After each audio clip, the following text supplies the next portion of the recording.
வணக்கம். நம்ம இப்போ எங்கே இருக்கோம்னா, நம்ம ஒரு புனிதமான இடத்துல இருக்கோம்னு சொல்லலாம். ஸ்ரீகுமரன் முதியோர் இல்லத்தில் தான் இருக்கோம். கருணன் இருப்பிடமான பிசி ஜெயராமன் ஐயா அவர்களை தான் நம்ம இன்னைக்கு பேட்டி எடுக்க போகிறோம். அவர் இந்த முதியோர் இல்லத்தை எப்போ ஆரம்பித்தார், 24 வருஷமாக இப்படி சக்ஸஸ்ஃபுல்லாக ரன் பண்ணிட்டு இருக்காரு அப்படிங்கிறத அவர்கிட்டே நம்ம கேட்டு தெரிஞ்சுக்க போகிறோம். வணக்கம் ஐயா. வணக்கம்மா. உங்களுக்கு வயது என்ன ஆச்சு? 85 ஆகுதுமா.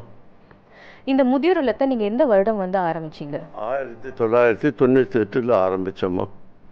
இந்த முதியோர் இல்லம் ஆரம்பிக்கணும் அப்படிங்கிற எண்ணம் உங்களுக்கு எப்படி அது உதயமாச்சு உங்கள் மனசில்? என்னுடைய வாழ்க்கையிலே ரொம்ப கஷ்டப்பட்ட, வீடு இல்லாத, சாப்பாடு இல்லாத, வறுமையில் இருந்தேன். கடவுள் அனுகூலத்தில் நல்ல வசதி வாய்ப்பு கிடைச்சிது. நான் பட்ட கஷ்டத்தை பிறகு சேவை செய்யணும்னு நினச்சி முதியோர் இல்லம் ஆரம்பித்தேன். அதுவும் இல்லாத சொந்த ஊர் காஞ்சிபுரத்துலேயே ஆரம்பிக்கணுன்றதுக்கோசரம் சென்னையிலேருந்து காஞ்சிபுரம் வந்து காஞ்சிபுரத்தில் முதியோர் இல்லம் ஆரம்பித்தோம்மா. நீங்கள் 8வது தான் படிச்சிருக்கேன்னு சொன்னீங்க. ஒரு 13-14 வயசுலேயே படிப்பை ஸ்டாப் பண்ணிட்டீங்க.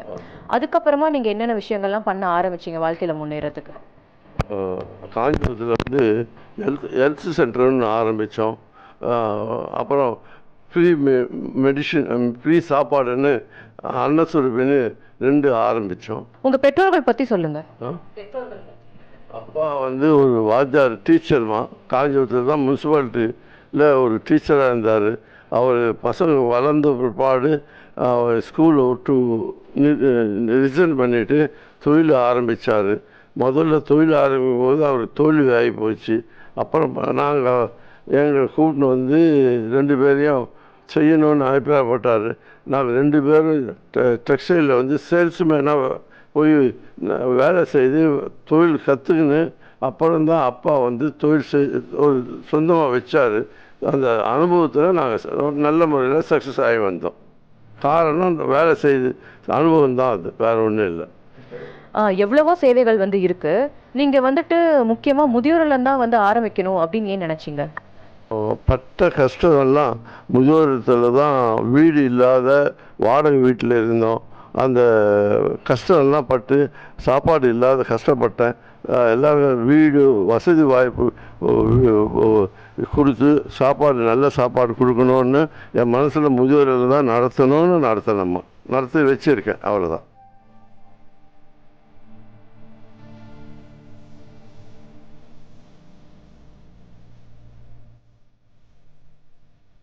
நீங்கள் இந்த முதியோர் இல்லத்தை நடத்துறதுக்கு ஆரம்பத்துலேருந்து இப்போ வரைக்கும் உங்கள் குடும்பத்தோடைய ஒத்துழைப்பு எப்படி இருந்துச்சு ஐயா?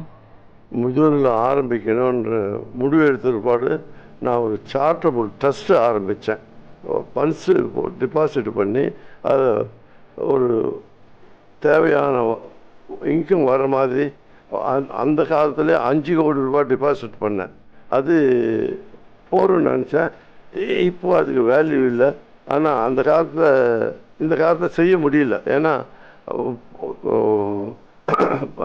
தொழில், ஃபண்ட்ஸு, ரொட்டேஷனு அந்த காலத்தில் ஈஸியாக இருந்தது, செய்தேன். இந்த காலத்தில் ரொம்ப கஷ்டமாக இருக்குது. அதனால் அந்த அமௌண்ட்டை வச்சுன்னு மெயின்டைன் பண்ணிட்டு போகிறேன். எங்கள் குடும்பத்தில் நான் செய்தால் தான் யாரும் அப்ஜெக்ஷனே கிடையாது. மனைவியோ பிள்ளைங்களோ அப்பா செய்து கரெக்டாக இருக்குன்னு அவங்க நினச்சி எந்த அப்ஜெக்ஷனும் கிடையாது. இது ஒன்றும் இல்லை. இந்த காலத்து இளைஞர்களுக்கு, சமுதாயத்துக்கு நீங்கள் என்ன அறிவுரை கூறணும்னு ஆசைப்படுறீங்க? பொதுவாக விட்டு கொடுக்கணும், தப்பு கண்டுபிடிக்கக்கூடாது, மன்னிக்கணும், ஹார்ட் ஒர்க் பண்ணணும், பஞ்சுவாலிட்டி இருக்கணும். இது 5 ஐட்டம் இருந்தால் தோல்வியே கிடையாது. உங்களை மாதிரி ஒரு அனுபவசாலி கிட்ட, கருணை உள்ளம் கொண்டவர்கிட்ட பேசினதில் எனக்கு ரொம்ப மகிழ்ச்சி. உங்களோட சேவை வந்து இன்னும் பல வருடங்கள் வந்து தொடரட்ட, அதுக்கு நாங்கள் வாழ்த்துக்கள் தெரிவிச்சுக்கிறோம் ஐயா. சந்தோஷமா. நமஸ்காரம். நன்றி.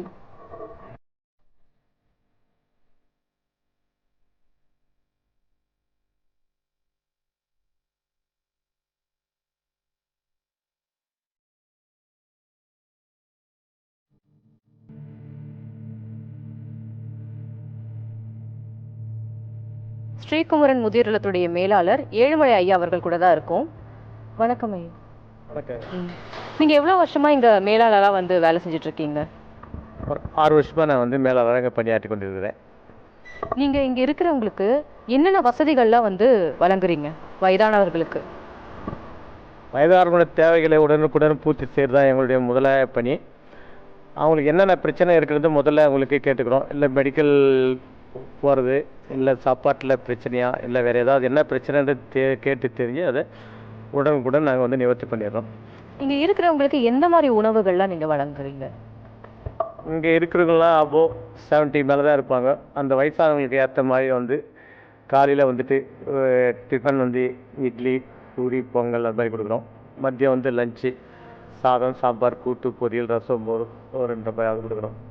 4 மணிக்கு ஸ்நாக்ஸு, ப்ரெட்டு, பஜ்ஜி அது மாதிரி கொடுக்குறோம். நைட்டு 7 மணிக்கு டிஃபன் கொடுக்குறோம். இது அவங்களுக்கு தேவைக்கு அளவுக்கு கொடுக்குறோம். இதில் வந்து தேவையான அளவுக்கு நாங்கள் கொடுக்குறோம். வந்து இது லிமிட்டெட் கிடையாது, எல்லாமே அன்லிமிட்டெட் தான் வந்தது. நீங்கள் இங்கே வழங்குற உணவும் மற்ற வசதிகளும் இங்கே இருக்கிறவங்களுக்கு வந்துட்டு திருப்திகரமாக இருக்கா? கண்டிப்பாக இருக்குது. இருந்தாலும் அதை நான் சொல்கிறத விட இங்கே இருக்க தங்கி இருக்கலாம் கேட்டு தெரிஞ்சிங்கனாக்கா உங்களுக்கு சரியான பதில் கிடைக்கும். என்ன கேட்டிங்கனாக்கா எங்கள் நல்ல முழு திருப்தியில் இருக்கிறாங்கன்றதை நாங்கள் சொல்லுவோம். அது இருந்தாலும் வந்து உள்ள தங்கிற இன்வெஸ்டனுடைய வியூ என்னன்றதை நம்ம கேட்டு தெரிஞ்சுக்கலாம். வந்தது 6 வருட மேலாளராக ஒர்க் பண்ணிட்டு இருக்கீங்க இல்லையா? நீங்கள் எந்த மாதிரி இடையூறுகள்லாம் சந்திச்சிங்க, அதை எப்படியெல்லாம் சமாளிச்சிங்க? ஒன்றும் இல்லைங்க, நாங்கள் புதுசாக யாராவது வரணுனாக்கா அட்மிஷன் கொடுக்கும்போதே அவங்களுடைய ஆதார் கார்டு, ஃபோட்டோ, அவங்களோட உறவினர் ரத்த சம்மந்தப்பட்ட உறவுகளுடைய பொண்ணோ பையனோ அவங்க தான் வந்து அட்மிஷன் கொடுக்கணும். சில பேர் வந்து தாய் தந்தைங்க விட்டுட்டு அவங்க வந்து வெளிநாடு போகக்கூடிய கட்டாயத்தில் இருப்பாங்க. அதையும் நாங்கள் வந்து அவங்களுக்கு உடல்நல பாதிப்பு போச்சுனாக்கா உடனடியாக நாங்கள் எதிர்த்தாப்பில் இருக்கிற மீனாட்சி மருத்துவ நிலையத்தில் அவங்களை சேர்த்துட்டு அவங்களுக்கு யார் வந்துட்டு நாங்கள் ஃபர்தராக கொடுக்கணுமோ அவங்களுக்கு அந்த கான்டாக்ட் நம்பரை வச்சு அவங்களை கூப்பிடுவோம். சில பேர் வந்துட்டு தவிர்க்க முடியாத காரணத்தினால மரணம் கூட ஏற்படலாம். அதெல்லாம் கூட நாங்கள் வந்து வர முடியாத ஒரு காலகட்டத்தில் அவங்க சொல்லிட்டாங்கனாக்கா அதை விட நாங்களே வந்துட்டு அவங்கள அந்த ஏமகிரியெல்லாம் நாங்களோட பண்ணிடுறோம். வந்துடுது அவங்களுடைய ஒப்புதலோடு தான் அதெல்லாம் நாங்கள் செய்கிறோம். வந்தது அது மாதிரி சில இதில் நடந்துருக்குது. மேக்ஸிமம் நாங்கள் வந்து அவாய்ட் பண்ணுவோம். அதெல்லாம் வந்தது அவங்க உறவினர் வந்து ஆயுஷ் போக சொல்லி தான் சொல்லுவோம். தவிர்க்க முடியாத காரணத்தில் வர முடியல. இந்த கொரோனா காலகட்டத்தில் அது மாதிரி சம்பவம் எதுவும் நடக்கலை எங்களுக்கு. அவங்கள மிகவும் வந்து ரொம்ப ரொம்ப வந்து பாதுகாப்பாக பார்த்துக்கணும். யாரையும் வெளியால் உள்ள வரதில்லை, உள்ளால் வந்து வெளியே அனுப்பாமல் எல்லாம் சில ஓமுங்கள்லாம் நிறைய எல்லோ ஓமுங்கள்லாம் க்ளோஸ் பண்ணிட்டாங்க. ஆனால் இந்த நேரத்தில் அவங்களுக்கு நம்ம பாதுகாப்பு கொடுக்கலாம். வேறு எந்த காலத்தில் நம்ம பாதுகாப்பு கொடுக்கக்கூடிய நிர்வாகிகளுடைய ஒரு வேண்டுதல் கொண்டு நம்ம அவங்க வந்து நம்ம ரொம்ப மிகவும் நல்லபடியாக நாங்கள் பார்த்துக்கணும். மிகவும் நல்லா சிறப்பாக நடந்துட்டு இருக்குது. நல்லாவே இருக்கிறாங்க எல்லாமே. வந்தது இந்த முதியோர் இல்லத்துடைய நிறுவனர் PC ஜெயராமன் ஐயா அவர்கள் பற்றி சில வார்த்தைகள் சொல்லுங்கள். அவரை பற்றி சொல்லணுனாக்கா நிறைய சொல்லலாம். இந்த முதியோரில் ஆரம்பித்து 24 வருஷம் ஆகுது. இதை தவிர்த்து காஞ்சிபுரம் ரெட்டிப்பேட்டையில் அவர் பிறந்த தெருவில் அன்னசுரபின்னு சொல்லிட்டு ஒன்று நடத்திட்டு இருக்கிறோம். அது ஒரு வேளை சாப்பாடு வந்து மதியம் எல்லாருக்கும் ஃப்ரீயாக போட்டுட்டு இருந்தோம். அது பிறகு வந்து விளக்கடி கோயில் தெருவில் வந்து குமரன் ஹெல்த் சென்டர் ஒன்று நடத்திட்டு இருந்தோம். அது வந்து இப்போ சில தவிர்க்க முடியாத கொரோனா காலங்களில் தவிர்க்க முடியாத காரணத்தில் அதெல்லாம் கொஞ்சம் ஸ்டாப் பண்ணி வச்சுருக்குது. மற்றபடி இவர் வந்துட்டு நிறைய தன்னை வந்து சமுதாய பணியில் நிறைய ஈடுபடுத்தி கொண்டிருக்காரு. படிக்கிற பசங்களுக்கு நிறைய கல்வி உதவித்தொகை, திருமண உதவித்தொகை ஏறக்குறைய ஒரு 50 பேருக்கு மேலே வந்து திருமணம் நடத்தி வச்சுருக்காரு. நம்ம வேலூர் மாவட்டத்தில் வந்து நாராயணிப்பேட்டத்துக்கு வந்து ஒரு யானையை வந்து தானமாக கொடுத்துருக்காரு. இது மாதிரி நிறைய சொல்லினே போகலாம். இல்லை படிக்கிறவங்களுக்கு இல்லை உள்ள பணியாற்றுக்கிட்ட அவங்களுடைய பசங்களை கல்வி எல்லாம் செலவு எடுத்துக்கிறாரு. நல்லா பண்ணிட்டு இருக்கிறாங்கன்றது தெரிவிச்சுக்கிறேன். வந்து இங்கே இருக்கிற வசதிகள்லாம் என்னென்னு தெரிஞ்சுக்க விருப்பப்படுறோம். வாங்க மேடம், நேராக போயிட்டு பார்த்துட்டு வரலாம். Okay sir.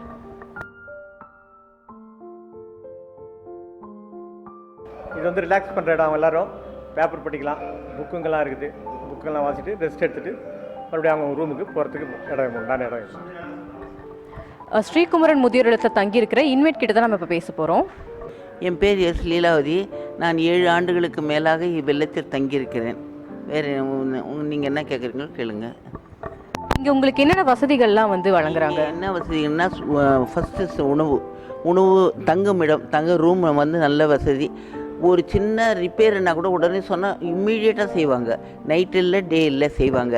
இல்லை பெரிய மேஜர் மிஸ்டேக்கு ஆச்சாரி கூப்பிடணும், தச்சருக்கும் இது பேரை கூப்பிடணும், கருமானை கூப்பிடணுன்னா உடனே அதுக்கெல்லாம் எங்களுக்கு ஆள் வச்சுருக்காங்க. ஃபோன் பண்ணி கூப்பிட்டு சரி பண்ணி கொடுத்துருவாங்க. அப்புறம் இரவில் வந்து உடம்பு சரியில்லாமல் போனால் இரவில் இருந்தால் கூட வார்டன் இங்கே தங்கியிருக்கிறாரு. அவரை வச்சு எதிர்க்க இருக்கிற மீனாட்சிக்கு அவசர தேவைக்கு அமுச்சு விடுவாங்க. அப்புறம் சாப்பாடு வசதியெல்லாம் சொல்லவே வேணாம். மேனேஜர் சொல்லியிருக்காரு, ரொம்ப நல்லாயிருக்கும். இங்கே வந்து தங்கி இருக்கிறவங்க 4 தடவை வந்தவங்கலாம் இருக்காங்க. ஏன்னா போயிடுவாங்க வீட்டுக்கு. பிடிக்கலன்னு வந்துட்டு 4 முறை வந்தவங்கலாம் இருக்காங்க. அது வந்து ரொம்ப வசதியான இது. சாப்பாடு வந்து இங்கே வந்து பார்த்தவங்கலாம் இந்த மாதிரி ஹோமையே நாங்கள் பார்த்ததில்லன்னு சொல்லிட்டு போனவங்க விசிட்டர்ஸ் தான் இருக்காங்க. காலையில் 5:30 மணிக்கெல்லாம் பெட் காஃபி வீட்டில் எதிர்பார்க்கவே முடியாது.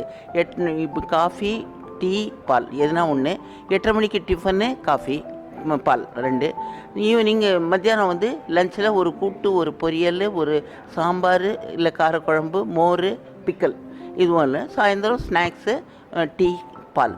நைட்டில் 7:30க்கு டின்னரில் டிஃபன் தான். அந்த மாதிரி ஒரு குறையும் இல்லை. வந்து எதுனா வீட்டுக்கு போகணுன்னாலும் தாராளமாக போகலாம், வரலாம். வந்து எதுவும் ரெஸ்ட்ரிக்ஷன் கிடையாது. மீல்ஸ்லேயும் ரெஸ்ட்ரிக்ஷன் கிடையாது, வெளியே போகிறதுலேயும் ரெஸ்ட்ரிக்ஷன். ஆனால் அவுட் கோயிங் இன்கம்மிங் எழுதி வச்சுட்டு போகணும். ஏன்னா அவங்களுக்கு தெரியணும்ல யாராவது கொஸ்டின் பண்ணாங்களா. அதான் சிக்கானாங்கன்னா வீட்டுக்கு வந்து மேஜர் சிக்கானா வீட்டில் ரிலேஷன்லாம் கூப்பிட்டு அவங்க யார் கேர்டேக்கரோ அவங்கள கூப்பிட்டு இருக்கான் அவங்க அமுச்சிடுவாங்க.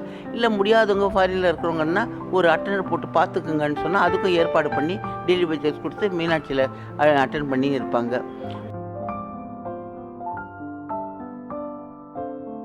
கண்ணுக்கு மையழகு, கவிதைக்கு பொய்யழகு, அவளுக்கு பூழகு, அவருக்கு நான் அழகு. எவரு? அந்த கண்ணில் மை பார்க்க எனக்கு பாடணும்னு தோச்சு. நான் செல்லம் நீங்க என்னெல்லாம் சொல்ல விரும்புறீங்களோ சொல்லலாம். சொல்லட்டுமா செல்லம்?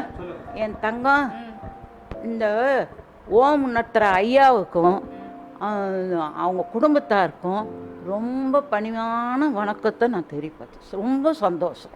நீங்கள்லாம் வந்து எங்களை பேட்டி எடுக்கிறதுக்கு அதுக்கு மேலே எங்களுக்கு ரொம்ப சந்தோஷம்.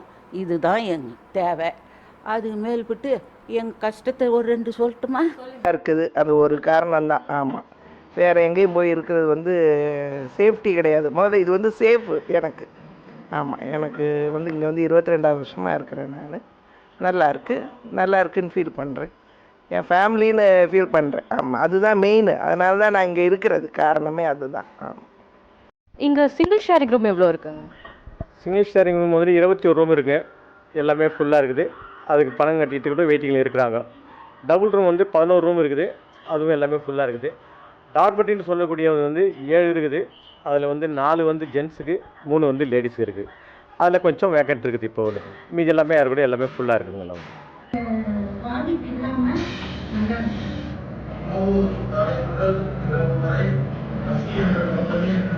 எல்லாருக்கும் டிவி ரூமு.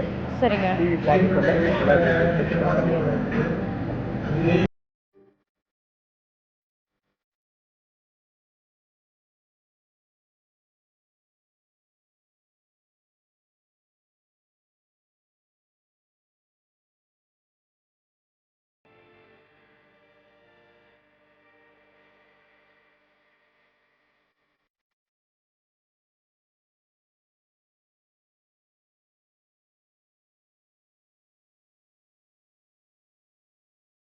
வணக்கம் சார். உங்க பேர் சொல்லுங்க. பி துக்காராம். என்னவா வேலை செஞ்சுட்டு இருந்தீங்க? ஹவுஸில் ஸ்பெஷல் செய்யறது மேடம். இங்க உங்களை எப்படி கவனிச்சுக்கிறாங்க? இல்லை, 100க்கு 100 பங்கு முழுமையாக கவனிச்சுக்கிறாங்கம்மா. நான் எவ்வளோ கஷ்டத்தில் வந்தேன். மன நிறைவோடு இருக்கிறேன். சந்தோஷமாக இருக்கிறேன்.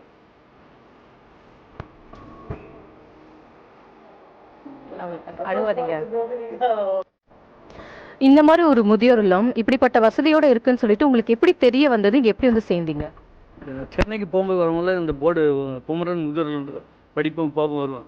அதாவது இவங்களுக்கு சொந்தமாக ரெடிமேட் தெரியல அமுதஸ்தோப்பின்னு ஒன்று இருக்குது. அங்கேயும் கேள்விப்பட்டிருக்கேன். அதுக்கப்புறம் குடும்ப சூழ்நிலை சரியில்லை, சரி இங்கே போய் வந்து இப்போ சேர்ந்து சொல்லிட்டு வந்தேன். வந்த பிறகு தான் பார்த்தேன் வாழ்க்கையில் இறைவன் நமக்கு ஒரு பெரிய அதிர்ஷ்டத்தை கொடுத்துருக்காரு. நல்ல சாப்பாடு. 5:30க்கெலாம் வந்துடுவார் பெரியவர் ஓனர் எம்டி. 5:30க்கெலாம் வந்து பார்ப்பார்.